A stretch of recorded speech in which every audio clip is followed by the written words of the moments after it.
साथियों नमस्कार, स्वागत है आप सभी का आपके अपने इस यूट्यूब चैनल विदित एरिया में। मैं हूं एडवोकेट मंजीत त्रिपाठी। साथियों आज हम लोग बात करेंगे इंसॉल्वेंसी या फिर बैंकरप्सी के बारे में। जैसे कि अपने आप को दिवालिया घोषित करना।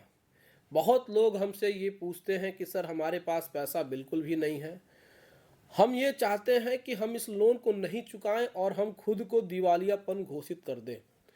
जिस प्रकार से बड़े बड़े इंडस्ट्रियलिस्ट होते हैं वो क्या करते हैं कि लोन नहीं चुकाने के कारण खुद को दिवालियापन घोषित कर देते हैं, या फिर अपने जो भी कंपनी होती है या फिर जो भी पार्टनरशिप फर्म होती है उसको वो दिवालिया घोषित कर देते हैं। अब देखिए, बड़े बड़े लोगों के पास बहुत सारे हथकंडे होते हैं। अगर वो दिवालियापन खुद को घोषित करते हैं तो उनका बैकडोर से कुछ ना कुछ सपोर्ट रहता है। लेकिन एक आम आदमी अगर खुद को इंसॉल्वेंसी घोषित करना चाहता है तो उसके ऊपर तमाम उस प्रकार की बंदिशें हो जाती हैं।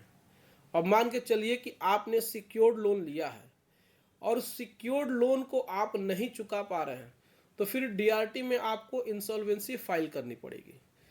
डीआरटी फिर उस चीज़ को देखेगी, एक रिसीवर अपॉइंट करेगी, एक ऑडिटर अपॉइंट करेगी, आपके सारे एसेट्स को वो चेक करेंगे, आपके सारे बैंक खाते को चेक करेंगे, आपकी कहाँ कहाँ कितनी ज्वेलरी है वो सारा का सारा चीज़ चेक करेंगे।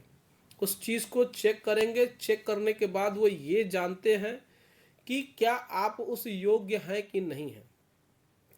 अगर उसमें वो पाते हैं कि भाई सही में आप एक बैंक करप्ट हो चुके हैं, आप असमर्थ हो चुके हैं अपना लोन चुकाने में, तो फिर हो सकता है कि इसमें आपकी जो प्रॉपर्टी गिरवी है उसमें क्या होता है कि इंसॉल्वेंसी घोषित करने के लिए आपकी प्रॉपर्टी की वैल्यू कम होनी चाहिए और लोन की वैल्यू ज़्यादा होनी चाहिए। अब इस कंडीशन में आप अपने को तो बैंक करप्ट घोषित कर लेते हैं आज की डेट में, और किसी भी तरीके से मान के चलिए कि हो सकता है कि आपके फेवर में भी जजमेंट आ जाता है, डीआरटी ने कहा कि भाई इनको इंसॉल्वेंट आप डिक्लेयर कर दीजिए, ऑर्डर भी कॉपी आ जाती है। लेकिन इससे नुकसान आपको हो जाता है। एक तो आपका जीवन भर सिविल स्कोर डाउन रहेगा, आपकी सारी की सारी जो भी आपके नाम से प्रॉपर्टीज़ हैं उनको सीज कर दी जाएगी।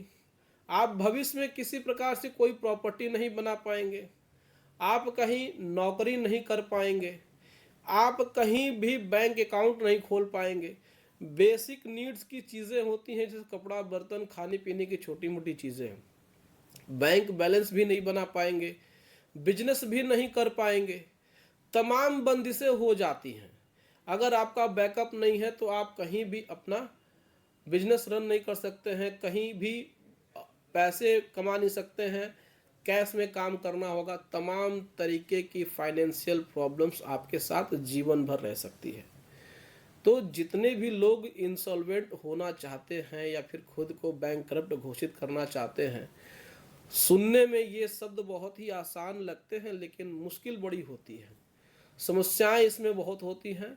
तो उम्मीद है कि आप लोग को ये बात समझ में आई होगी। आप लोग को अगर इंसॉल्वेंट घोषित होना है तो उससे बेटर यही है कि आप अपने लोन पे मोरेटोरियम स्कीम को एक्टिवेट करा लीजिए, 1 साल, 2 साल, 3 साल, या फिर आप उसको रिस्ट्रक्चर करा लीजिए, जैसी सुविधा आप लेना चाहते हैं। लेकिन ये इंसॉल्वेंसी, ये जो बैंकरप्सी आप सोच रहे हैं, ये बिल्कुल भी नहीं करना चाहिए। ये एक प्रकार से फाइनेंशियल डेथ, यानी कि आपके वित्तीय जो भी आपके एसेट्स हैं, जो भी वित्तीय आपके क्रेडिट्स हैं, उनका एक प्रकार से समापन हो जाता है। तो कभी भी जीवन में इस प्रकार से इंसॉल्वेंसी की बात तो बिल्कुल भी नहीं होनी चाहिए। अगर पैसा है तो कुछ पैसा दे करके चीज़ों को रफा दफा करने की कोशिश करिए, सेटलमेंट की बात कर लीजिए। लेकिन इंसॉल्वेंसी आपके लिए बहुत ही घातक हो सकती है, बहुत ही डेंजरस हो सकती है। तो उम्मीद करते हैं दोस्तों कि ये छोटी सी वीडियो आपको पसंद आई होगी। वीडियो अच्छी लगी हो तो वीडियो को लाइक और चैनल को सब्सक्राइब जरूर करें। चलिए मिलते हैं नेक्स्ट वीडियो में। Thank you so much. जय हिंद दोस्तों।